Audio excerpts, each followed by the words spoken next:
नमस्कार। आप सभी बीए पार्ट द्वितीय वर्ष के विद्यार्थियों का आज चतुर्थ यूनिट के अंतिम अध्याय में स्वागत है। आज हम हमारा जो अंतिम अवधारणा है अवलोकन, उस पर अंतिम व्याख्यान या चर्चा करने जा रहे हैं।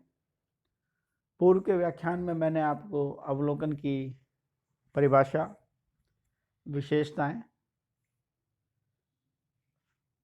से अवगत कराया था। आज के व्याख्यान में हम अवलोकन के प्रकार और कुछ अवलोकन के प्रकारों में अंतरों पर चर्चा करेंगे। सामान्य रूप से अवलोकन को दो भागों में बांटा गया है।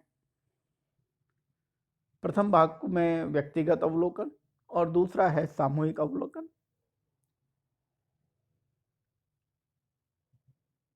इसके अलावा अवलोकन को नियंत्रित और अनियंत्रित दो भागों में बांटा गया है। अनियंत्रित को 3 भागों में वर्गीकृत किया गया है। सर्वप्रथम हम नियंत्रित अवलोकन की चर्चा करेंगे। इस प्रकार के अवलोकन में अवलोकनकर्ता तथा सामाजिक घटनाओं दोनों पर नियंत्रण रखा जाता है, अर्थात अवलोकन की संपूर्ण योजना पहले से बना ली जाती है। उदाहरण के लिए बाल व्यवहार का अध्ययन करना। इसे हम एक संक्षिप्त उदाहरण से समझेंगे। वह नियंत्रण जिस पर जिस भी इकाई या व्यक्ति का अवलोकन किया जाना है, अर्थात उससे संबंधित तथ्यों का संकलन आंखों के माध्यम से किया जाना है, को नियंत्रित अवस्था में रखा जाता है। उदाहरण के लिए बाल व्यवहार का अध्ययन। बच्चे अपराध क्यों करते हैं? बच्चों में क्रोध क्यों आता है? बच्चों की समझ कितनी विकसित होती है आदि से संबंधित जब सूचनाओं का संकलन किया जाता है तो उस बच्चे को एक नियंत्रित आयाम में रखा जाता है और उसके द्वारा जो भी गतिविधि की जाती है उस गतिविधि पर पूर्ण नियंत्रण भी होता है। अनियंत्रित अवलोकन में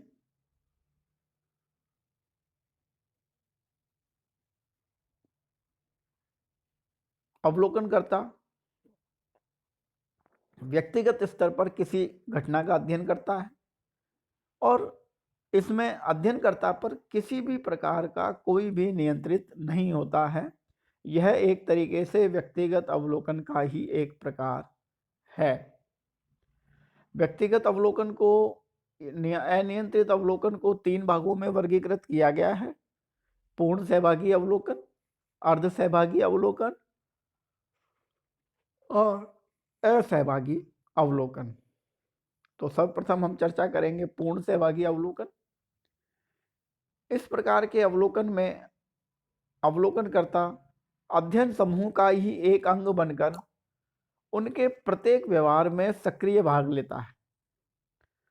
सहभागी अवलोकन का सर्वप्रथम उपयोग लिंडमैन ने 1924 में सोशल डिस्कवरी में किया था। अर्थात अवलोकनकर्ता अध्ययन समूह का ही एक भाग बनकर जब तथ्यों का संकलन करता है और उस समूह के प्रत्येक व्यवहार में सक्रिय योगदान भी लेता है, भाग भी देता है,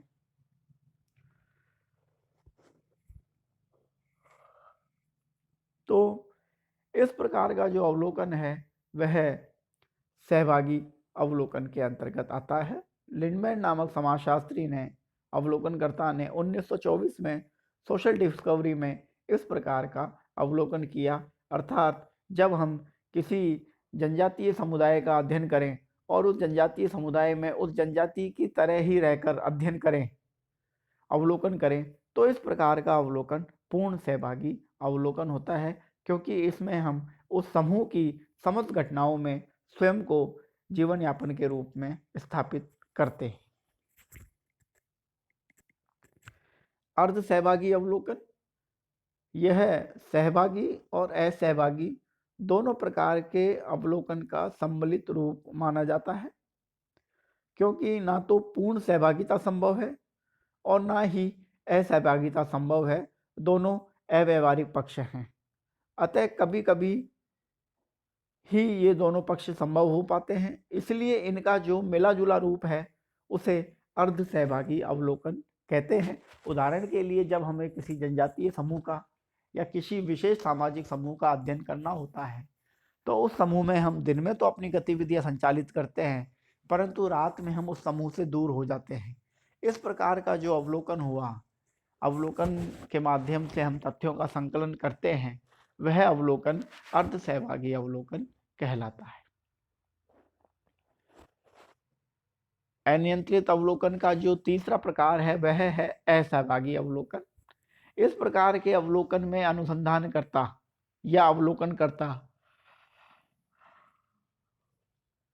तटस्थ भाव से समूह के क्रियाकलापों का अध्ययन करता है, अर्थात अनुसंधानकर्ता अवलोकित समूह के मध्य उपस्थित रहते हुए भी उसके क्रियाकलापों में भाग नहीं लेता, तो इस प्रकार के अवलोकन को असहभागी अवलोकन कहते हैं। अर्थात वह अवलोकन जिसमें अनुसंधानकर्ता समूह के समस्त क्रियाकलापों का अध्ययन तो करता है, परंतु उस क्रियाकलापों में भाग नहीं लेता, दूर से ही उन घटनाओं का, उस समूह के व्यवहार का अध्ययन करता है, अवलोकन करता है। तो इस प्रकार का जो अवलोकन है वह असहभागी अवलोकन के अंतर्गत आता है। इस प्रकार हमने देखा कि अनियंत्रित अवलोकन को हम 3 भागों में वर्गीकृत करते हैं: पूर्ण सहभागी अवलोकन, अर्ध सहभागी अवलोकन और असहभागी अवलोकन। अब हम सहभागी अवलोकन और असहभागी अवलोकन में अंतरों पर चर्चा करेंगे। सबसे पहले हम लेते हैं सहयोगिता के आधार पर अंतर। सहभागी अवलोकन में सहभागिता निश्चित रूप से होती है, 100% होती है, अर्थात पूर्ण रूप से होती है, जबकि असहभागी अवलोकन में सहभागिता बिल्कुल नहीं होती, 0% होती है, अपूर्ण होती है, पूर्ण रूप से नहीं होती, 100% सहभागिता संभव नहीं है। दूसरा हम अंतर करेंगे गहनता के आधार पर अंतर। सहभागी अवलोकन एक गहन अध्ययन होता है।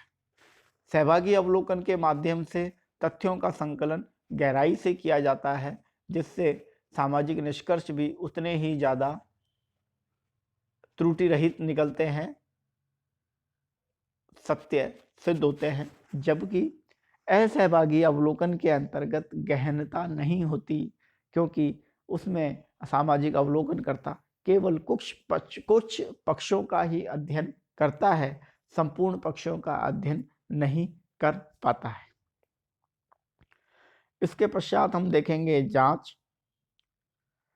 सहभागी अवलोकन में जांच की जा सकती है, अर्थात सामाजिक घटनाओं का परीक्षण, सत्यता पुनः जांची जा सकती है। असहभागी अवलोकन में जांच किया जाना सामाजिक व्यवहार का संभव नहीं होता, क्योंकि इस प्रकार के अवलोकन में अवलोकनकर्ता या अनुसंधानकर्ता सामाजिक समूह का एक भाग नहीं होता, उस समूह के सामाजिक क्रियाकलापों में पूर्ण रूप से भाग नहीं लेता, अतः जांच नहीं की जा सकती है। वस्तुनिष्ठता। वस्तुनिष्ठता से आशय व्यक्ति के द्वारा सही तथ्यों के उपयोग से है। सहभागी अवलोकन में अवलोकनकर्ता जब किसी सामाजिक समूह के मध्य रहकर तथ्यों का संकलन करता है, तो कुछ समय के पश्चात धीरे धीरे उसमें उस समूह के प्रति अपनापन स्थापित हो जाता है, और यह अपनापन उसके द्वारा जो तथ्यों का संकलन किया जा रहा है उसको नकारात्मक रूप से प्रभावित करता है, अर्थात तथ्यों के संकलन में त्रुटि उत्पन्न करता है। इसलिए सहभागी अवलोकन में वस्तुनिष्ठता पूर्ण रूप से संभव नहीं है, जबकि असहभागी अवलोकन में वस्तुनिष्ठता पूर्ण रूप से संभव है। और क्यों संभव है? क्योंकि सामाजिक अनुसंधानकर्ता या सामाजिक अवलोकनकर्ता उस समूह के क्रियाकलापों में भाग नहीं लेता, उस समूह से एक निश्चित सामाजिक दूरी बनाए रखता है, और यह सामाजिक दूरी वस्तुनिष्ठता को निर्मित करती है, उसको खत्म नहीं करती। अगला जो अंतर है वह है कुशलता के आधार पर। सहभागी अवलोकन में कुशलता अधिक होती है, क्योंकि इसमें सामाजिक अनुसंधानकर्ता उस समूह का एक भाग होता है, जबकि असहभागी अवलोकन में कुशलता नहीं होती, कुशलता कमजोर होती है, क्योंकि इसमें सामाजिक अनुसंधानकर्ता उस समूह का भाग नहीं होता है। अब हम चर्चा करेंगे अगले अंतर पर, जो है व्यय संबंधी, खर्चे से संबंधित। सहभागी अवलोकन में जो खर्चा है, जो धनराशि का जो व्यय है, वह अधिकतम होता है, क्योंकि व्यक्ति उस समूह में रहता है, उस समूह में रह के सारे क्रियाकलापों में भाग लेता है, और इसके लिए उसे अतिरिक्त धनराशि की आवश्यकता होती है, और उस धनराशि के माध्यम से ही वह सहभागी अवलोकन को पूर्ण कर। जबकि असहभागी अवलोकन में सामाजिक अनुसंधानकर्ता का जो खर्चा है वह कम होता है, उसकी जांच, उसका जो अवलोकन में जो उसका जो वह होने वाला है वह कम होता है। और हम अंतिम बात करेंगे अंतर की, वह है व्यवहार। स्वभावी अवलोकन के अंतर्गत जो सामाजिक अनुसंधानकर्ता का जो व्यवहार है वह स्वाभाविक होता है, अर्थात उनको उस सामाजिक समूह के अनुरूप व्यवहार करना होता है, जबकि असहभागी अवलोकन के अंतर्गत सामाजिक अनुसंधानकर्ता या अवलोकनकर्ता का जो व्यवहार है वह अस्वाभाविक होता है, उसे सामाजिक समूह के अनुरूप व्यवहार करना नहीं होता, उसे उनसे सामाजिक दूरी बनाए रखनी होती है। इसलिए व्यवहार संबंधी अंतर भी हमें सहभागी और असहभागी अवलोकन में देखने को मिलता है। इस प्रकार आज के जो ये अंतिम अवधारणा का जो अंतिम व्याख्यान था, जिसके अंतर्गत हमने अवलोकन के प्रकारों की चर्चा की और उसके पश्चात अवलोकन के प्रकारों में अंतर की भी चर्चा की, इस प्रकार आज का व्याख्यान हमारा यहीं पूर्ण होता है। इस प्रकार मैंने आपको सामाजिक अनुसंधान की जो प्रथम पुस्तक है उसकी प्रथम यूनिट, द्वितीय यूनिट, तृतीय यूनिट और चतुर्थ यूनिट, इसके सभी अवधारणाओं के संबंध में मैंने पूर्ण रूप से चर्चा कर ली है। जो ये अंतिम यूनिट है, जिसे हम 5वीं यूनिट कहते हैं, उस यूनिट के अंतर्गत हमारे जो टॉपिक्स हैं वह हैं केंद्रीय प्रवृत्ति के माप और श्रेणियाँ।